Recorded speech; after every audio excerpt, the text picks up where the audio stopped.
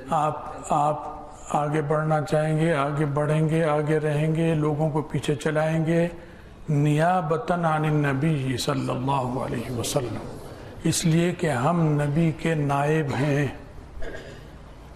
نبی سے مراد حضرت محمد رسول اللہ صلی اللہ علیہ وسلم، العلماء ورثۃ الانبیاء۔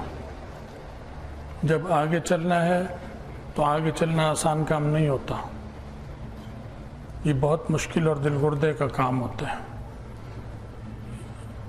تو میں اپنی بات جو پچھلے سے سلسلہ چلا آ رہا ہے اس کے اختتام سے اگر شروع کروں گا تو آپ میں اکثر نئے ہیں طلباء تو بات پوری سمجھ میں نہیں آئے گی، تو میں چاہتا ہوں کہ آپ کو یہ بات بتاؤں کہ آگے چلنے کے لیے کس چیز کی ضرورت ہے، یہ دماغ کیسا ہونا چاہیے جو آگے چلے گا، اس کا دماغ کیسا ہونا چاہیے۔ اس کے لیے آپ کو سیاست کا بھی ماہر بننا پڑے گا، اس کے لیے آپ کو جہاد کا بھی ماہر بننا پڑے گا، کیونکہ سیاست اور جہاد لازم ملزوم ہے، سیاست اور جہاد لازم ملزوم ہے، یہ بات مذہبی بھی ہے اور لا مذہبوں کے یہاں بھی مسلم ہے، کیونکہ سیاست ہمارے یہاں ہوتی اسلام میں یا نہیں ہوتی، کافروں میں ہوتی ہے نہیں ہوتی، کر رہے ہیں۔ ہمارے ہاں جہاد ہوتا ہے نہیں ہوتا، کافروں میں جہاد ہوتا ہے نہیں، لڑائی ہوتی، جنگ۔ ہمارے اسلام میں جہاد ہے، کافروں میں جنگ ہے، حرب ہے، جنگ ہے، حرب ہے۔ اسلام میں کیا ہے؟ تو اسلام میں سیاست اور جہاد لازم ملزوم ہے، کافروں میں سیاست اور جنگ لازم ملزوم ہے۔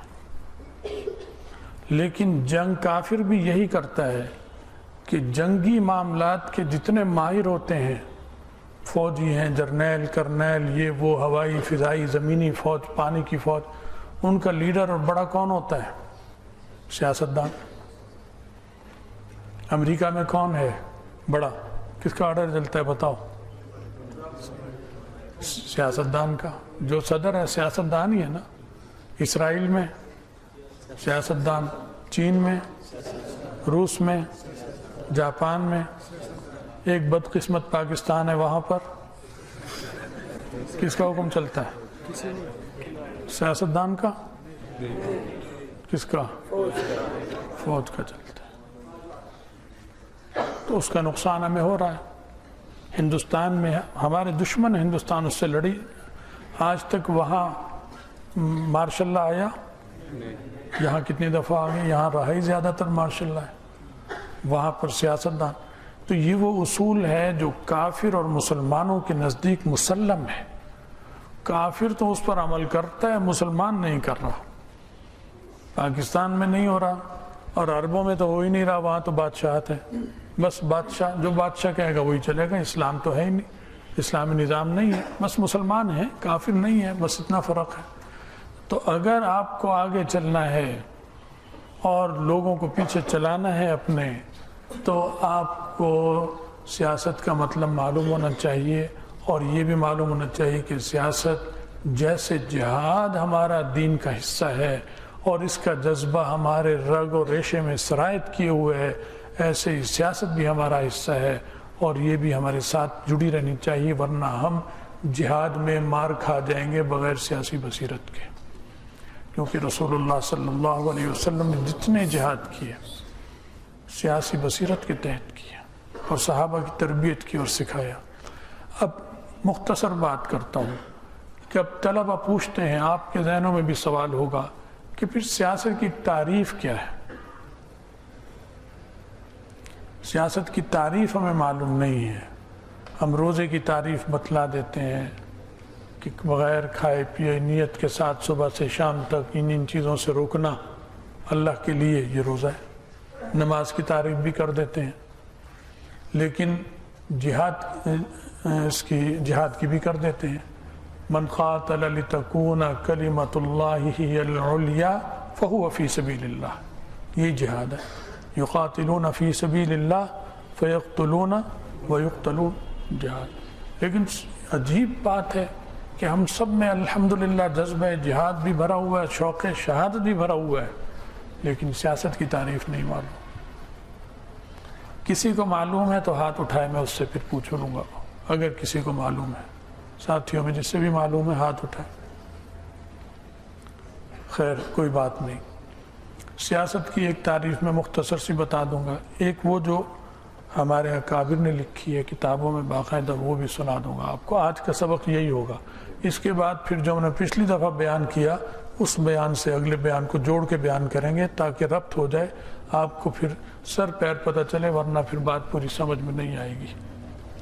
مقصد تو آپ کو وہ باتیں پہنچانا ہے جو ہم نے اپنے بڑوں سے پہنچی ہیں, اور کچھ نہیں. اپنی طرف سے کچھ نہیں بتا سکتے ہم, ہمارے پاس ہے ہی کچھ نہیں.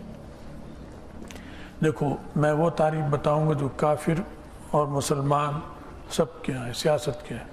استصلاح الخلق بإرشادهم إلى الطريق المنجي بالعاجل أو الآجل. یہ میں پچھلے درسوں میں بیان کر چکا ہوں, لیکن آپ حضرات میں سب نئے ہیں اکثریت, تو اس لیے یہ بیان کر رہا ہوں.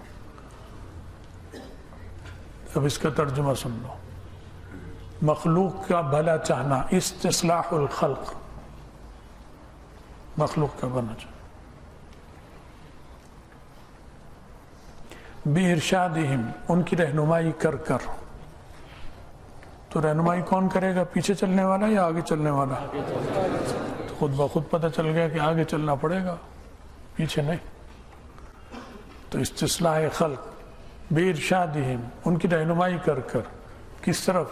إِلَى الطَّرِيقِ الْمُنَجِّي, ایسے راستوں کی طرف جو مسائل مشکلات سے نجات دلائیں اور حل پیش کریں. بالعاجل او الآجل, مختصر منصوبہ بندی کے ذریعے اور بڑے بڑے منصوبہ بندیوں کے ذریعے. جب ملک بنتا ہے یا صوبہ بنتا ہے, ضلع ہوتا ہے, تو وہاں 6 ماہ کا منصوبہ بھی ہوتا ہے ترقیاتی کہ اس میں نالیاں بنیں گی, اس میں سڑکیں بنیں گی, اس میں لائٹ لگے گی, اس میں کھمبے, اس میں بجلی. دیہاتوں میں بھی آتی ہے نا بجلی, یہاں سوئی گیس جائے گی, یہاں یہ جائے گا, یہاں سڑکیں بنیں گی. یہ مختصر منصوبے. ایک لمبے منصوبے ہوتے ہیں 20-20 سال کے, کہ اتنے ڈیم بنانے ہیں ملک میں, اتنے پل بنانے ہیں, اتنے ہوائی اڈے بنانے ہیں, اتنی بندرگاہیں بنانی ہیں. یہ 2-4 دن میں بنتے ہیں. یہ لمبے منصوبے. یہ ہے سیاست کی تعریف. عربی میں کی میں نے, یہ انگریزی میں. عربی میں استصلاح الخلق بإرشادهم إلى الطريق المنجي بالعاجل او الآجل. یہ وہ تعریف ہے جو کافر بھی کرتا ہے اور مسلمان بھی کرتا ہے.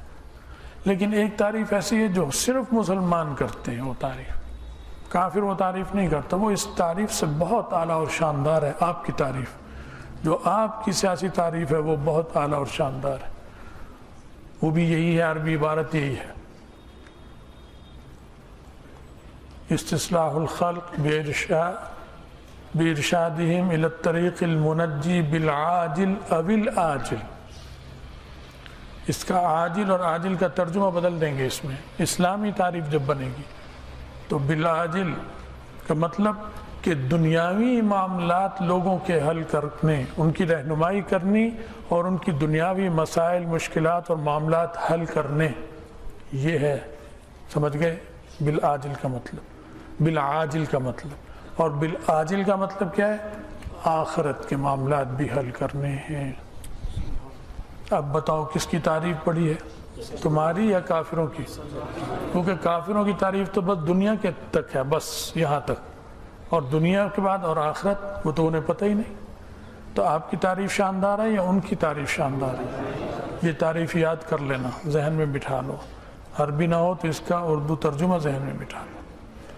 آخر میں ایک اور جملہ جس سے تعریف مکمل ہوگی. استصلاح الخلق بإرشادهم إلى الطريق المنجي بالعاجل أو الآجل نيابة عن النبي صلی اللہ علیہ وسلم. یہ ہے سنہری حروف میں لکھنے والا کہ حضرت محمد رسول اللہ صلی اللہ علیہ وسلم کی نیابت میں یہ کام کرنے ہیں. تو نبی علیہ السلام پیچھے چلنے کے لیے آئے تھے یا آگے چلنے کے لیے؟ تو تم کیسے پیچھے چلو گے بھائی؟ جب ان کے نائب ہو تو تمہیں بھی آگے چلنا ہے. آگے چلنے کا یہ مطلب نہیں کہ ہم ایک دوسرے کے علماء کی یاد سے ٹانگ گھسیٹنی شروع کر دیں کہ چل میں نے آگے چلنا ہے تو پیچھے ہو، اور وہ آپ کی ٹانگ گھسی سے چل میں نے آگے چلنا ہے تو پیچھے ہو. یہ مطلب نہیں ہے، یہ مطلب نہیں ہے. کافر ظالم بدباطن فاسق اور فاجر وہ پیچھے چلے گا اور آپ آگے چلیں گے. اور آپس میں آپ علماء اور صوفیہ اور بزرگ اور درویش کیا کریں گے؟ رحماء بینہم، آپس میں ایک دوسرے پر شفیق اور مہربان، ایک دوسرے کا ادب اور توقیر اور مرتبے کے مطابق اس کا لحاظ اور مروت. یہ ہے تعلیم، یہ ہے مطلب آگے چلنے کا. تبھی آگے چلو گے جب آپس میں متفق اور متحد اور ایک دوسرے پہ شفیق و مہربان ہوگے. تو پھر تم ہی تم ہوگے، باقی سب انشاءاللہ فنا ہو جائیں گے تمہارے مقابلے یا تمہارے تابع ہو جائیں گے. یہ تعریف ہے وہ جو عام طور پر لغت کی کتابوں میں ہے، اور کافر بھی کرتے ہیں اسے، اور اسلام میں یہ تعریف ہے. ایک تعریف ہے جو لمبی ہے، وہ بھی آج ہی کی مجلس میں سن لیں، اس کے بعد درس پھر آج کا ختم ہو جائے گا. پھر انشاءاللہ اگلے ہفتے بات کریں گے آپ سے. کچھ جذبہ پیدا ہوا آگے چلنے کا یا پیچھے چلنے کا ہے؟ حجرے میں گھسنے کا جذبہ پیدا ہو رہا ہے یا حجرے سے نکلنے کا پیدا ہو رہا ہے؟ حجرے سے نکلنے کا. ہاں بھائی، پھوکے مارنے کا اور وظیفے تعویذ لکھنے کا جذبہ پیدا ہو رہا ہے یا تلوار ہاتھ میں پکڑنے کا جذبہ پیدا ہو رہا ہے؟ قیادت کرنے کا جذبہ پیدا، یہ ہونا چاہیے. مسلمان کی تو شان یہی ہے. آگے تعریف دیکھ لیجئے بھائی. یہ ازالت الخفا میں آئی ہے تعریف. اس کا میں ترجمہ بھی بتا دیتا ہوں اور آپ کو عربی بھی سنا دیتا ہوں. تھکے تو نہیں؟ طبیعت اچاٹ تو نہیں ہو رہی؟ ٹھیک ہے. فرماتے ہیں کہ یہ ہے ہی ریاست العامہ، ایک بڑا ملک. ہی ریاست العامہ، ریاست کا مطلب تو سمجھتے ہو نا؟ پاکستان ریاست ہے یا نہیں؟ ہندوستان ریاست، امریکہ روس ریاست. تو ریاست العامہ، لا حجرت الخاصہ، یہ نہیں آئی تعریف اس کی کہ وہ ایک خصوصی حجرہ شریف ہے کہ اس میں گھسے رہو، اسی سے پھوکے مارو. یہ نہیں ہے، حجرہ نہیں آ رہی تعریف میں. یہ ریاست العامہ، ایک عام ریاست جس میں سب رہتے ہیں، نیک بھی، برے بھی، فاسق بھی، فاجر بھی، مسلمان بھی، کافر بھی، سب رہیں گے. اتنا بڑا سینہ ہے اسلام کا. تو یہ ریاست العامہ کیا کام کرے گی؟ یہ ریاست عامہ فی التصدی لاقامت الدین، اس کا اوڑھنا اور بچھونا اور جس چیز کی یہ درپے ہوگی وہ کیا ہوگی کہ دین مضبوط ہو جائے. اقامت الدین، سمجھ گئے بات؟ لاقامت الدین. کس طرح ہوگا دین کا اقامت؟ دین کی اقامت ہوگی، فرما رہے ہیں، بِإِحْيَاءِ الْعُلُومِ الدِّينِيَّةِ، علوم دینیہ کو زندہ کر کر. علوم دینیہ کہاں زندہ ہوتے ہیں؟ پنجاب یونیورسٹی میں، آکسفورڈ یونیورسٹی میں، کیمبرج کالج میں، ایچیسن میں، چیف کالج میں، مدارس دین. تو معلوم ہوا ریاست کی ذمہ داری کیا ہے کہ سب سے پہلے دینی مدرسہ قائم کرے تاکہ اس میں لوگ تیار ہوں، کیونکہ دینی مدرسہ کارخانہ ہے انسان اور علماء تیار کرنے کا. کارخانہ ہوگا تو موٹر سائیکل ملے گی، کارخانہ فنا ہو جائے گا موٹر سائیکل کا تو پھر موٹر سائیکل نہیں ملے گی. ایسے ہی سائیکل بھی اسی فیکٹری سے ملے گی اگر وہ موجود ہے، فیکٹری فنا ہو گئی تو موٹر سائیکل نہیں ملے گی. علماء، صوفیہ، بزرگ، قطب، ابدال، یہ کہاں سے ملیں گے؟ مدرسے. تبلیغی جماعت کہاں سے ملے گی؟ مدرسے سے. اگر مدرسہ ختم ہو گیا خدا نہ خواستہ تو تبلیغی جماعت چلانے والے علماء کہاں سے آئیں گے؟ اگر مدرسہ ختم ہو گیا خدا نہ خواستہ تو جمعیت علماء اسلام رہ سکتی ہے؟ ختم ہو جائے گی. ختم نبوت کا کام جاری رہ سکتا ہے؟ کیونکہ عقیدے کا ہی نہیں پتہ، وہ یہاں سے پتہ چل رہا ہے. اصل مرکز اور ہدف، اہم چیز مرکز وہ کیا ہے؟ مدرسہ۔ نبی علیہ السلام نے سب سے پہلے مکہ مکرمہ میں مدرسہ بنایا، مدینہ منورہ آتے ہی سب سے پہلے مدرسہ بنایا، قباء میں بھی بنایا اور صفہ مدینہ مسجد نبوی میں بھی بنایا۔ تو مدرسہ سب سے اہم بنیادی چیز ہے۔ مدرسہ ہے تو جمعیت علماء اسلام ہے، مدرسہ ہے تو تبلیغی جماعت ہے، مدرسہ ہے تو عقائد ہیں، مدرسہ ہے تو آپ اور ہم مسلمان ہیں۔ مدرسہ نہیں ہے خدا نخواستہ تو پتہ نہیں کل کو ہماری نسلیں قادیانی ہوتی ہیں، ہندو ہوتی ہیں، سکھ ہوتی ہیں، علیہ باللہ، اللہ اس سے بچائے۔ تو یہ فرما رہے ہیں سب سے پہلی چیز کیا ہوگی؟ سیاسی قوت کی۔ جب ریاست عامہ ہو گئی اور آپ اس ریاست عامہ کے امیر ہو گئے تو اب اس سیاسی قوت کا سب سے پہلا کام کیا ہے؟ مدارس بنائیں، انہیں مضبوط کریں۔ تو کہتے ہیں کہ وہ بِإِحْيَاءِ الْعُلُومِ الدِّینِیَّہ، دینی علوم کو زندہ کر کر دین کو قائم کرے، اور ساتھ ساتھ کیا کرے؟ وَإِقَامَةِ أَرْكَانِ الْإِسْلَامِ، دین کو قائم کرنے میں تو آگے عقائد بیان کرے، اب عقائد کے بعد اعمال، تو کہتے ہیں ارکان اسلام۔ وہ کیا ہے ارکان اسلام؟ نماز، روزہ، حج، زکوٰۃ اور جہاد، یہ اسلام کے ارکان ہیں نہیں؟ ان کا انکار کرنے والا مسلمان ہے یا کافر؟ تو یہ بھی کام کس کا ہے؟ آپ کا۔ یہ کس کا ہے بتاؤ؟ یہ الطاف بھائی کا ہے کراچی کا؟ یہ بلاول کا ہے؟ یہ حضرت مولانا وہ جو ہیں مریم شریف صاحبہ کا ہے؟ بتاؤ۔ نہیں، یہ تمہارا کام ہے۔ سمجھ میں آئی بات؟ تو یہ تمہارا کام ہے، تم نے آگے چلنا ہے، پیچھے نہیں چلنا۔ تم آگے چلنے کے لیے پیدا ہوئے ہو، تمہیں اللہ نے بہت بڑے کام کے لیے منتخب کیا ہے۔ بات سمجھ میں آ گئی؟ تو کہتے ہیں وہی اقامت ارکان الاسلام، پھر انہیں قائم کرنا ہے، مضبوط کرنا ہے۔ یہ کس کا کام ہے؟ سیاسی قوت کا۔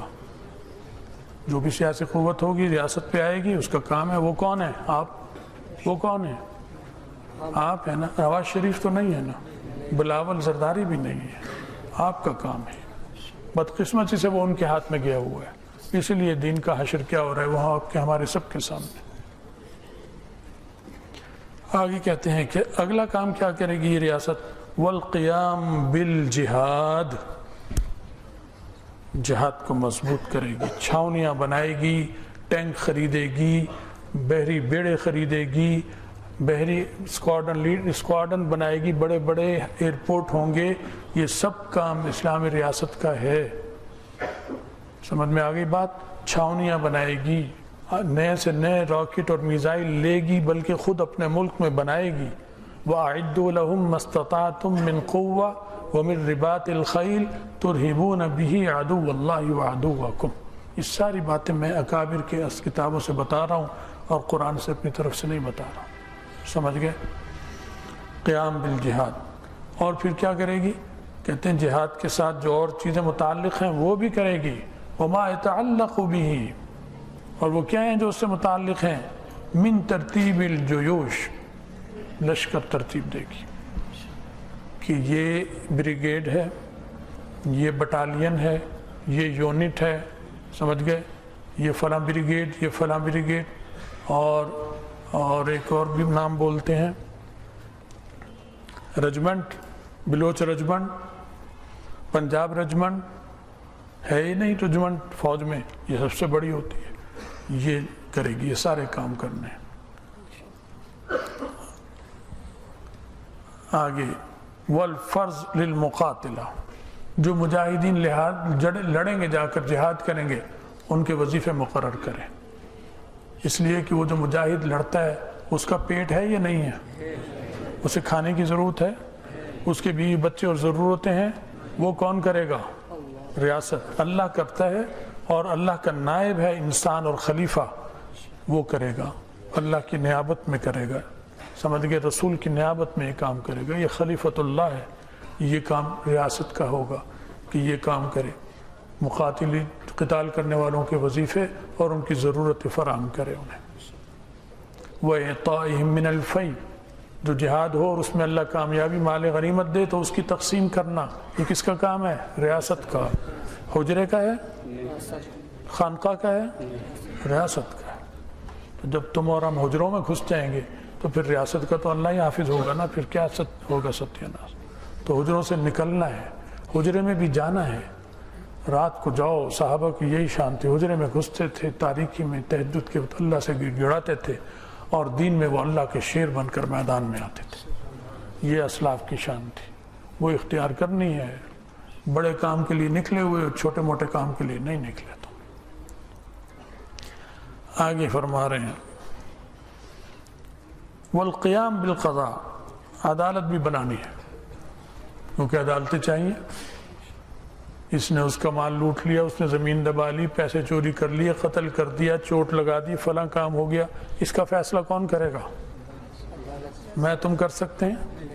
نہیں کر سکتے، یہ حکومت کرے گی، یہ حکومت کرے گی۔ ایک طالب علم ہے، اس کی خدا نہ خواستہ انگلی کوئی توڑ دے، سمجھ گئے؟ کہاں پر؟ دارالعلوم دیوبند میں، فرض کرو توڑ دی، جس نے توڑی ہے ضارب نے، اس ضارب کی انگلی وہاں کے محتمم صاحب اور استاد اساتذہ شیخ الحدیث مل کر اس کی انگلی توڑ سکتے ہیں؟ پھر کیا اوقات ہے ہماری؟ خود سوچ لو، کیوں ایسے ہم کیوں گر گئے؟ کہ ریاست ہمارے پیر کے نیچے نہیں ہے، ریاست کی کرسی پر شیاطین کو بٹھا دیا ہم نے، اور ہم خود حجروں میں گھس گئے ہیں، اور ہم نے کہا یہ دنیا داری ہے، ہم دیندار ہیں۔ اللہ نے کہا تم ایسے دیندار بنو، میں تمہیں ذلیل کر دوں گا کفار کے ہاتھ سے۔ آج ہم ذلیل ہیں ہی نہیں ہیں؟ بتاؤ، آج عالم اسلام باعزت ہے یا ذلت والا ہے؟ اور کفار ہم پر حکمرانی کر رہے ہیں۔ تو یہ دیکھ لو، یہ باتیں ذہن میں نشین کر لو۔ والقیام بالقضاء، عدالتی نظام قائم کرنا تاکہ ظالم کو روکا جائے، مظلوم کی مدد کی جائے اور فیصلے ہوں، وہ نافذ کرو، کیونکہ تم اور میں نہیں کر سکتے۔ رائے کے مرکز میں بھی اس کی انگلی نہیں توڑی جا سکتی، سب کو پولیس پکڑ کر لے جائے گی۔ محتمم کو، دارالعلوم دیوبند کے محتمم کو بھی اسی وقت پولیس پکڑ کر لے جائے گی کہ تم نے انگلی کیوں توڑی اس کی۔ سمجھ گئے بات؟ جمعیت علماء اسلام کی شورا کا اجلاس ہو رہا ہو، وہاں سارے بیٹھے ہیں، سینیٹر بھی اور ممبر بھی، صوبائی قومی بھی، وہ بھی اس کی انگلی توڑ سکتے ہیں؟ یہ توڑ سکتے، کیونکہ ابھی اقتدار نہیں ہے۔ کوشش اقتدار کی کر رہے ہیں لیکن ابھی اقتدار نہیں ہے۔ تو ریاست آپ کی ہے، سمجھ میں آ گئی بات؟ صرف حجرہ نہیں ہے، حجرہ بھی آپ کا ہے اور ریاست بھی کس کی ہے؟ آپ کی ہے۔ تو قیام بالقضاء واقامت الحدود، حدود کو نافذ کرنا۔ حدود کا مطلب سمجھتے ہو؟ بہتان لگا دیا، کسی پر بہتان لگایا، زنا، اسی طرح کی اور چیزیں، قصاص ہے، وہ ساری چیزیں جو بتائی گئی ہیں، ان سب کو قائم کرنا۔ اور آگے ورفع المظالم، ظالم کا روکنا، ظلم کا ختم کر دینا، یہ تم اور میں کر سکتے ہیں؟ نہیں کر سکتے۔ بس کوشش ہوگی، اگر اپنا اثر و رسوخ ہے تو ہم ظالم کو کوشش کر لیں روکنے کی، باقی یہ کہ ہم ظالم پر روک ڈال سکیں، وہ الٹا ہمارا گریبان پکڑ لے گا کہ تم کون ہوتے ہو آنے والے، کرے گا یا نہیں کرے گا ایسے؟ تو کہتے ہیں ورفع المظالم والامر بالمعروف، اچھی بات کا حکم دینا، والنہی عن المنکر، اور منکرات سے روکنا، یہ کون کرے گا؟ ریاست۔ آگے پھر سن لو، جملہ آ رہا ہے آخر میں، یہ ساری تعریف سن لی، سمجھ میں آئی؟ آگے آ رہا ہے نیابتاً عن النبی صلی اللہ علیہ وسلم۔ تو معلوم ہوا ریاست کا اصل والی کون ہے؟ اللہ کا رسول۔ اور اللہ کے رسول کے جانے کے بعد کون والی بنا تھا اس کا؟ ابو جہل؟ وہ بنا تھا مسیلمہ کذاب؟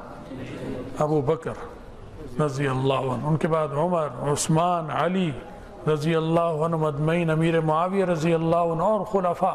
1200 سال آپ کی دنیا میں حکمرانی رہی ہے، بطور سپر طاقت کے آپ حکمران تھے۔ آج ہم 200 سال سے ذلیل ہو گئے، لیکن ہمارے ذہنوں کو انہوں نے مست کر دیا، مقصد سے ہماری نظر ہٹا دی۔ تو آپ نے عالم پختہ بننا ہے، بہت محنت سے پڑھنا ہے۔ ابھی سے سیاست نہیں شروع کرنے کی، یہ تعریف سن لی اور ابھی نکل کر کل سے آپ سیاست شروع کریں کہ آج ہم نے سیاست پہ بیان سن لیا ہے، نہیں۔ ابھی آپ نے پڑھنا ہے شوق سے۔ جتنا اچھے عالم بنو گے اتنے ہی اچھے سیاستدان بھی بنو گے، اتنے ہی اچھے مجاہد بھی بنو گے، اتنے ہی اچھے تاجر بھی بنو گے، اتنی ہی اچھی مدرس بھی بنو گے، اتنے ہی اچھی مبلغ بھی بنو گے۔ علم پختہ ہونا ضروری ہے، تو یہ بھی سمجھ لینی ہے، لیکن محنت آپ نے ابھی جب تک پڑھ رہے ہو کتاب پر اور استاد کے ساتھ جڑے رہنا ہے۔ یہ 2 تعریفیں میں نے آپ کو بتائی ہیں، یہ باتیں آپ کو اچھی لگی یا بری لگی؟ اللہ تعالیٰ قبول فرمائے، مجھے اور آپ کو سمجھ کی توفیق بھی دے، عمل کی توفیق بھی دے۔ بات سے باتیں انشاءاللہ اگلی اتوار کو ہوں گی۔ وآخر دعوانا الحمدللہ۔